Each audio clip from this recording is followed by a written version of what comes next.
Yeah. So Gayatri, you can record this. So what is the spiritual journey? There is multiple journeys, descent and ascent, and again descent.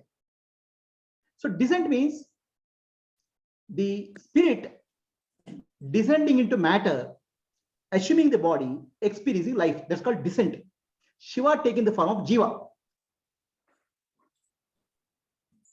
The higher consciousness assuming the body and taking the form of Jiva. That's called descent from higher to lower. Okay. So then Shiva takes the form of Jiva to experience life. And he forgets himself. That is the first journey. Shiva to Jiva. Descent. Then after some time he gets bored with this experience. He wants to go back to Shiva. So Jiva to Shiva is the spiritual journey. Ascent. First journey is descent. Second journey is ascent, going back. Jiva recognizes himself as Shiva. This is what called Atma, recognizing the self. Atma darshanam, realizing the self. Innermost self is Atma. This recognition is called second journey. Understand? So Atma darshanam is the second journey. First journey was descent, unconscious. Second journey is conscious, ascent, Atma darshanam, to know the self. Then the third journey is there, Brahma darshanam. Innermost self in samadhi, I am Atma, pure awareness. Then outer reality is also Atma, Brahman. Atma darshanam, Brahma darshanam. What I see outside is Brahman. So now your sense organs and mind are back. You are seeing the world. So world, earlier you rejected as Mithya. Now you realize the world as Satya, Brahman. Atma darshanam, Brahma darshanam. Brahma darshanam, Satya darshanam.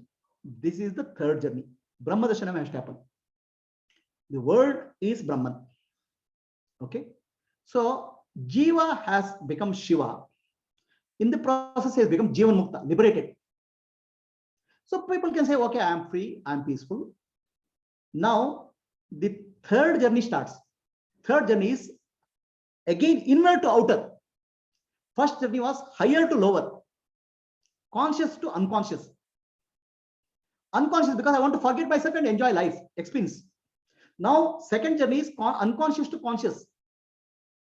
Asato ma sadgamaya, second journey, light, from unawareness to awareness, Jiva to Shiva. Then becomes Jivan Mukta. So now some Jivan Mukta, about 100%, some 80%, 90% Jivan Mukta stay there only. I am peaceful, I am Atma. The world is Goli Margo. Nothing happens to the world. Whatever happens to the world, gone. Doesn't matter. It's a Mithya. So now the third journey starts. Atma darshanam, Brahma darshanam. The world is myself. And this is called Sarvatma Bhava. I am the self of all. I am the self of the whole universe. I am the world, Sarvatma Bhava. So now, from meditation, from samadhi, you come back and seeing the world. The world is myself. This gradual understanding happens. Now this is inner to outer. This is called third journey. So now this is not individual journey. Individual has journey. Individual has gone. In the Jivan Mukta has gone. Jivan Mukta individual is not there. No longer. Personhood is not there. Now the journey is of the divine. Now. Divine Ishvara is doing a conscious journey.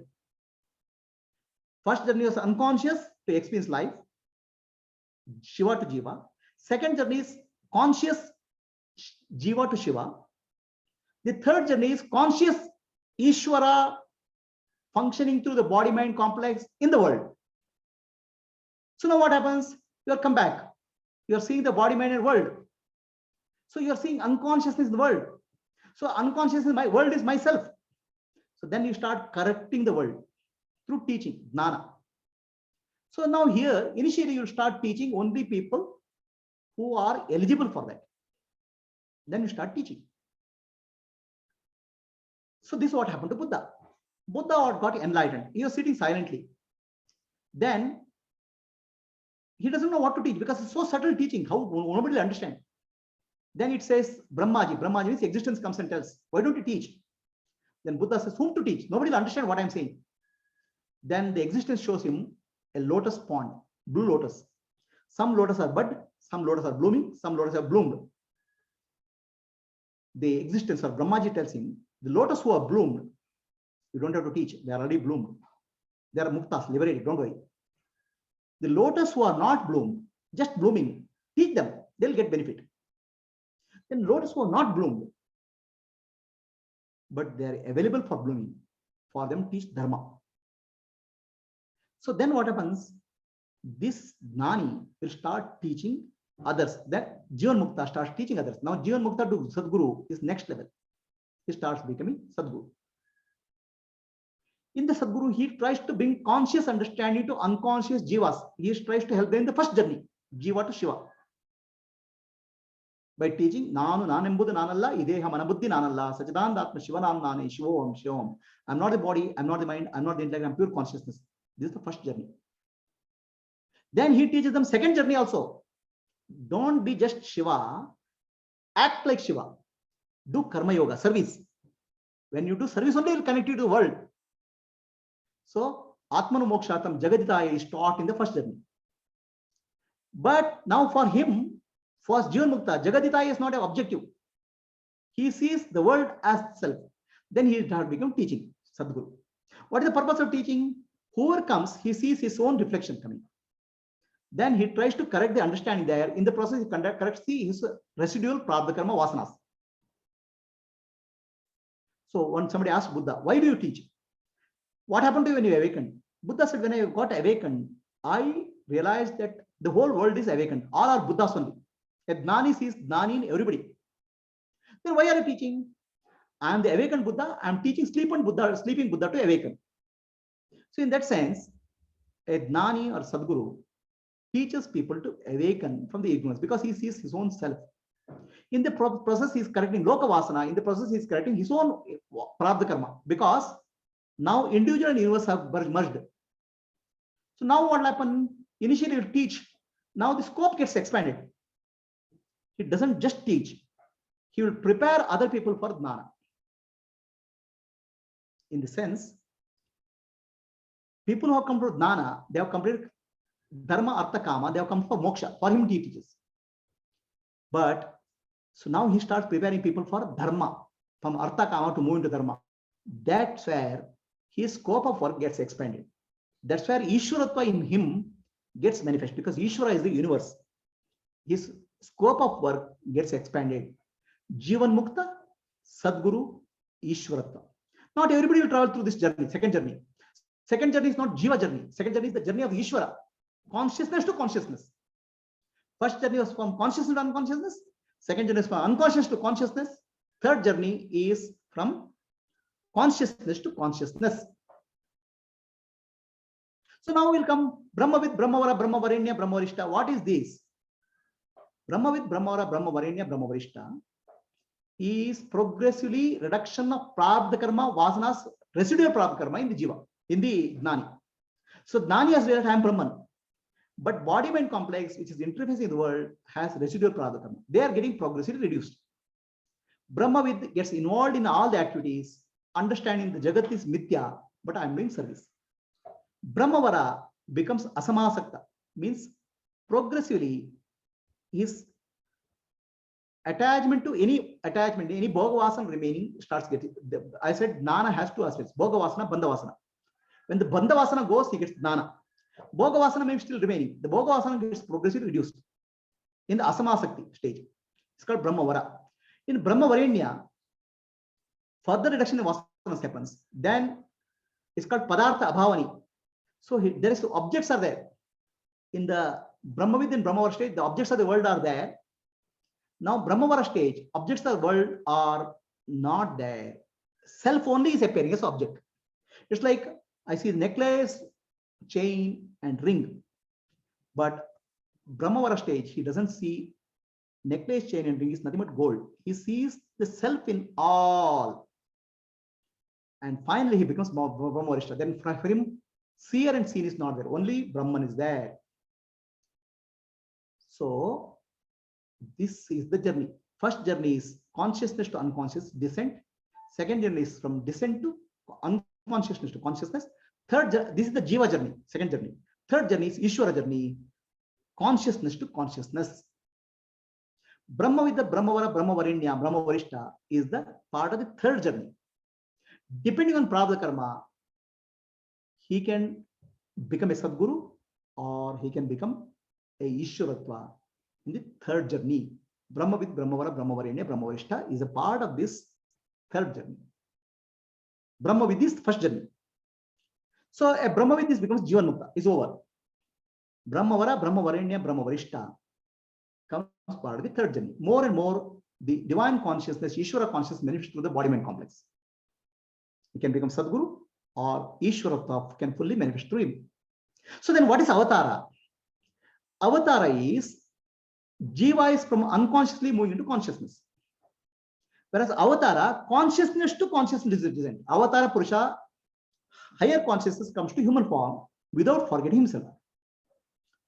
So that is not descent. There's no change of consciousness. Completely higher consciousness comes to lower consciousness. In that sense, there's no journey, just a descent, Avatara. So whereas Shiva to Jiva is the descent. When higher consciousness takes the form, it takes the mineral form, plant form, animal form, human form, and Gnani form. In the plant form, the God sleeps. In the animal form, in the plant form, in the stone form, God sleeps. In the plant form, God dreams. In the animal form, God moves. In the human being form, God starts recognizing himself. In Gnani, he'll realize himself. So unconscious to conscious to unconscious is one creation, is a creation.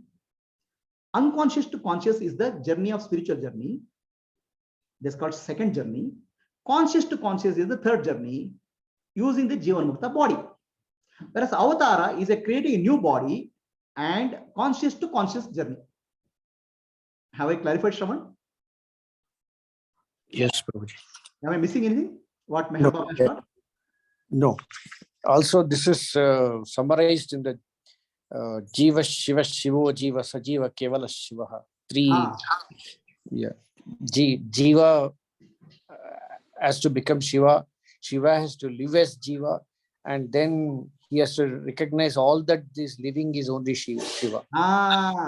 So most of the people stop the journey somewhere. Okay. Right? See, yes. When you climb a mountain, right? You don't know what is the top of the mountain. At every stage, oh, I have reached. Okay? So you stop there. There are some people who don't climb the mountain, they'll rest. It's okay. They're happy where they are reached.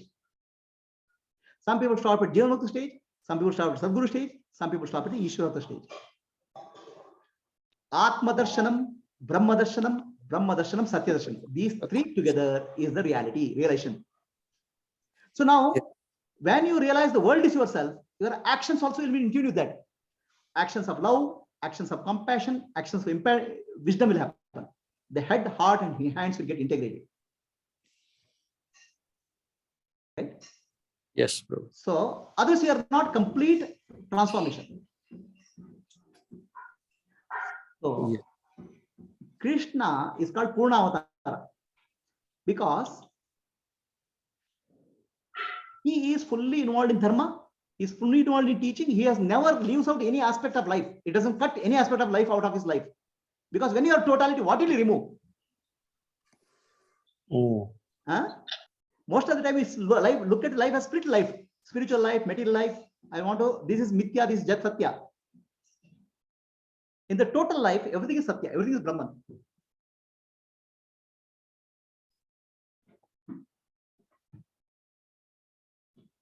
Are we clear? Yes, yes, bro. Am I missed anything? That they quoted that Jivo Shiva, where is the quotation from?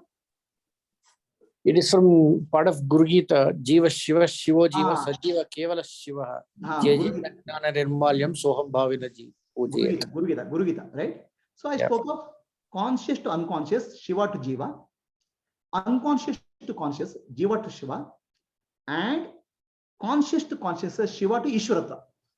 Yes. Right? A conscious mastery. Yes. So now the question here is Ishwaratva the highest? See, the Ishwaratva is also in the Maya domain of Maya. Jiva all these journeys, spiritual journey, all are in domain of Maya. In the domain of Maya, Ishwaratva is highest. Now, the third journey which I speak of, Shiva to Ishwaratva, conscious to conscious journey, is not an individual journey. The universal consciousness, Shiva, uses the body-mind vehicle of a Sadguru for Ishwaratva. There's no individual left. Ishwaratva is not the highest potential of the body. Ishwaratva is the highest potential of the Jiva, source, consciousness. Yeah. Okay.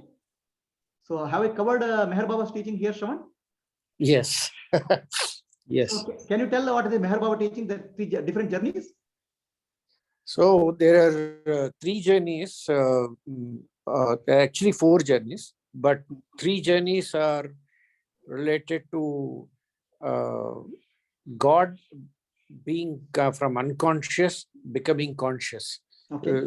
So up to realization. Okay. So where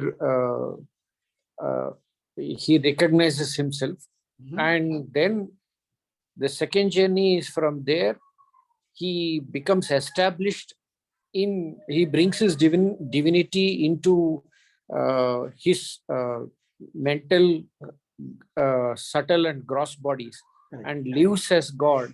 That is the second journey. Then the third journey is not only he lives as God, but he enters the entire universe and activates the entire universe through his teachings. That is Sadguru. Then the fourth journey is that he lives, he recognizes himself as something ever present. He himself as everything outside the domain of Maya also, as Paratpara Parabrahman. Okay. So there are 5 journeys or 4 journeys? 4 journeys. Okay. Actually, fourth is not a journey, but it's always there kind of situation. So I only spoke of 3 journeys. One is descent, another is ascent, another again is descent. Yes. Yes. Am I missed anything in the process? Some one journey somewhere I missed, then I will be missing something. No, the fourth is like background, which is Paratpara Parabrahma, which is always there. Okay. Without Maya. Fourth is not a journey. Journey. Okay. Yeah. So